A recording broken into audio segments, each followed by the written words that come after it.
All right. Welcome back to Making Business Personal. I'm Jason Weiss. And you'll notice that the setting is different. It's because I'm here in Edinburgh, Scotland, 1 week into the Fringe Festival, and the city has completely transformed. Every street corner has a performer, every lamppost is covered in posters, and the energy is absolutely electric. I've already seen a bunch of shows this week, and we're just getting started. Now, this place is very special to me because back in 2015, I brought a play here. It was a one-person show that I wrote and directed. It was called Magico. And to my surprise, it was a big hit. We won a pretty big award, and it was a massive moment in my life. Now, I went into that festival in 2015 with over 20 years of professional experience in theater, film, and television. I'd worked with incredible actors, I'd directed amazing plays, and I'd coached some of the most recognizable people in the business. So I considered myself an expert. I was a big shot in my own mind, but then I got here and I realized something. It was a very sobering and valuable experience. You see, I learned that I was an expert in arithmetic, but the rest of the theatrical world, oh, they were doing calculus. The shows that I've seen this week have completely shattered my perception of what is possible, just like they did back in 2015. I've seen things that I would never have thought to create. I've seen acting that is completely beyond my capabilities and direction that's not just outside of the box. It's like literally creating new shapes that don't even exist. I mean, it's like Luke Skywalker taking his first step into a larger world, if you know what I mean. And I love every minute of it. And that's the essence of the Edinburgh Fringe. It's the world's largest arts festival, and it's famous because anyone can show up.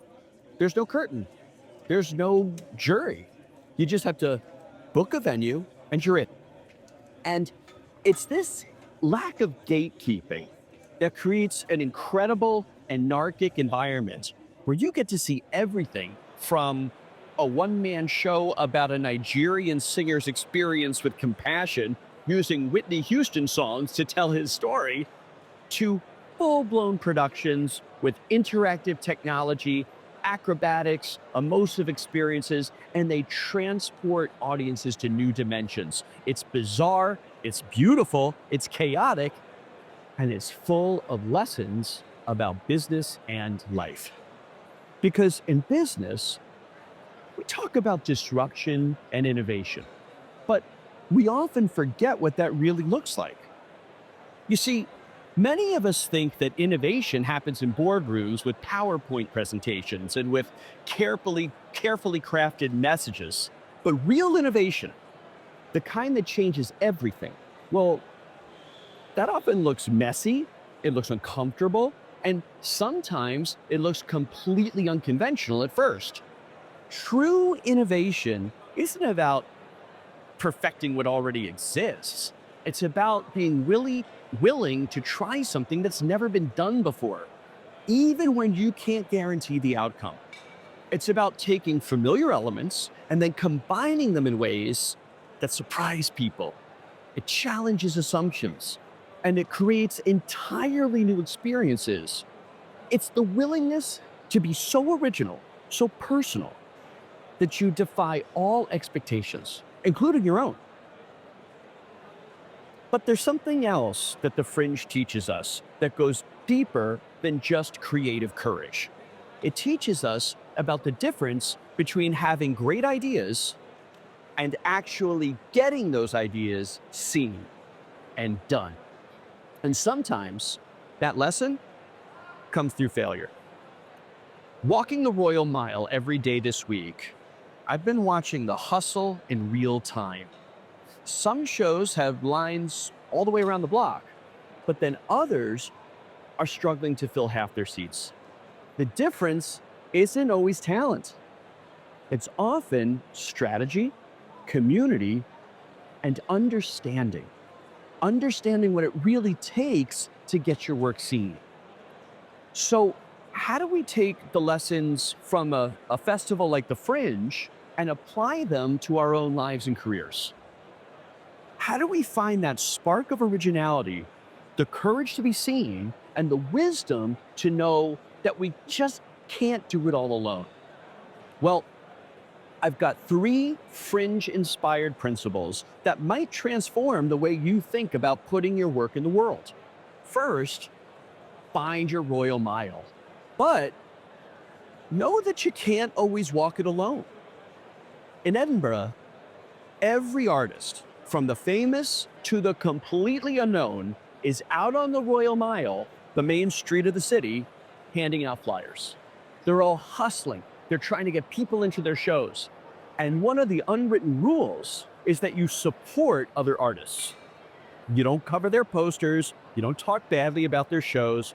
You just respect the art. And the artists all have different reasons for being here. Some are here for the experience. Some have a message. Some want to get discovered. And some are super famous people. And they just want to be closer to their audiences. But here's what I learned about a friend's struggle in the 2024 Fringe. He'd written this incredible one-man show about his father's battle with Alzheimer's. It was raw, it was honest, it was beautifully crafted. He thought that just because he'd written it, directed it, and performed it, that he could market it too. He was going to be a true one-man show. Well, David spent the first week standing alone on the Royal Mile, and he was handing out flyers all by himself, while there were other shows who had teams of 3, 4, up to a dozen people creating buzz. They were taking photos with potential audiences, and they were covering a lot more ground. He watched groups of performers from other shows laughing together, supporting, having a community, and amplifying each other's voices. But meanwhile, David was burning out. He was trying to be everything to his show. So by the second week, his voice was shot. And it wasn't shot from performing every night. It was shot from trying to pitch his show to strangers for 8 hours a day. And his show was getting great reviews from the people who saw it, but hardly anybody was seeing it. David had forgotten the fundamental truth of the Royal Mile. Even in a one-man show, you can't succeed as a one-man operation. So the lesson here isn't just that you have to get out there and hustle. It's that you have to build your support system first. And in business, your Royal Mile might be LinkedIn. It could be industry conferences or networking events. It might even be the cafeteria at your office or the water cooler. But whether you're a consultant who's trying to land your next client, or an entrepreneur who's pitching investors, or even a corporate executive who's promoting a new initiative, you just can't do it alone. You need your team. You need advocates. You need people who believe in your vision enough to help you spread the word. David's show had all the creative elements that he needed to succeed, but he'd forgotten that even the most personal art needs a community to help it find its audience. Now, the second thing is embrace the risk of being misunderstood and the bigger risk of playing it safe. Artists at the Fringe spend a year, maybe 2, saving up money for flights, accommodations, the cost of a venue, and it's all for the chance to perform. Sometimes their show's a huge success, but sometimes the audience just doesn't get it. Maybe it's ahead of its time. Maybe the marketing wasn't strong enough. Maybe it just didn't land. And this is the tension between art and commerce that every single artist faces. They all have something to say. They have a unique voice to share. But there's a real financial cost of putting themselves out there. And there's also a real risk of failure. But here's what I've observed by watching all the shows I've seen here.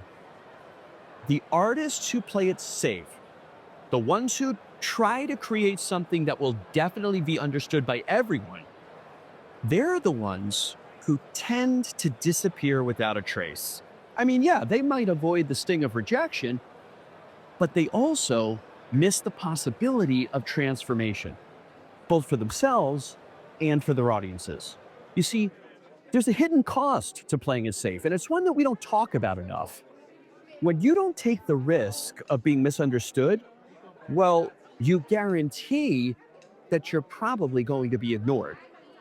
When you don't put your authentic voice out there, you surrender the possibility of connecting with the people who desperately need to hear exactly what you have to say. And I think about this in business all the time. How many consultants give generic advice because it's safe? How many entrepreneurs build Me Too products because they're actually afraid that their original idea won't be understood? And how many executives out there stay quiet in their meetings because their perspective might be seen as being too different? The Fringe teaches us that you have to be okay with the risk of being misunderstood. You have to be willing to stand up and say, this is my truth. This is my perspective. And even if not everyone gets it, the right people will. Because if you're not willing to risk being misunderstood, you're not an innovator. You're just echoing what everyone else is already saying. And third, you've got to know your why. And you've got to let that be your North Star when everything else gets chaotic. So I'm here with the team. I'm here with my wife and my co-producer, Mark, because we're bringing a show here next year in 2026. And we're here now to scout venues for the show that we're bringing here. So our purpose is crystal clear. We know exactly what we're trying to achieve. We know what success looks like, and we know how we're going to measure that success. You've all heard why the why is so important. You've all heard it. But if you can see that it serves as a decision-making filter, it might help you grasp the concept better. When my friend David was struggling with his show, part of the problem was that his why wasn't clear enough. You know, he was here for so many different reasons. He was here to process the grief about his father. He was here to help other families who were dealing with Alzheimer's. He was even here to launch his career as a solo performer. He wanted to prove that he could do everything by himself, and just to prove that he could do it, that he did the Fringe. But there was no clear why. And without that clear why, every decision becomes difficult. And every option you have looks like a shiny thing that you want to grab. You know, I mean, like, how much money should you spend on marketing? How much time should you put into networking versus performing your craft? When should you ask for help instead of pushing through it on your own? But when your why is clear, those decisions become so much easier. Let's say David's why had simply been to help other families feel less alone in their Alzheimer's journey. Well, he would have realized that asking for help with marketing wouldn't have been compromising his artistic integrity. It would have been ensuring that his message reached the people who needed to hear it the most. So in your professional life, your why works the same way. It's not enough to say that you want to be successful, or that you want to grow your business, or that you want to get promoted. Those are outcomes. Those are not purposes. Your why should answer the question, what change do I want to create in the world? What change do I want to create in my family? What change do I want to create in my life? That's a why. Now, when you're clear on that, everything else falls into place. You know which opportunities to pursue and which to pass on. You know when to take risks, and you know when to be conservative, and you also know when to go it alone and when you should ask for support. So here's what I want you to do this week. Think about your current project, your current role, or your current challenge, and ask yourself these questions. First, where's your royal mile? Where do you need to show up and hustle for your ideas? And more importantly, who is your support team? Who are the people who believe in your vision enough to help you spread the word? Because if you don't have a team yet, well, start building them now. Second, what risk are you avoiding because you're afraid of being misunderstood? What authentic voice are you not sharing because it might not land with everybody?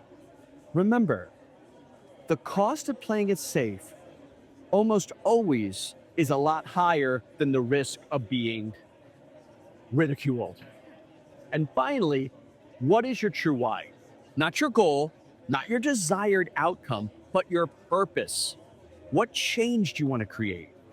When you can answer that clearly, you'll find that all of the other decisions, the ones that seem so complicated, so overwhelming, they become much easier. Because your work, your ideas, your unique perspective, they might be exactly what someone else needs to hear. But only if you have the courage to get out there, to take the risk, and to stay true to your purpose. And don't be afraid to ask for help.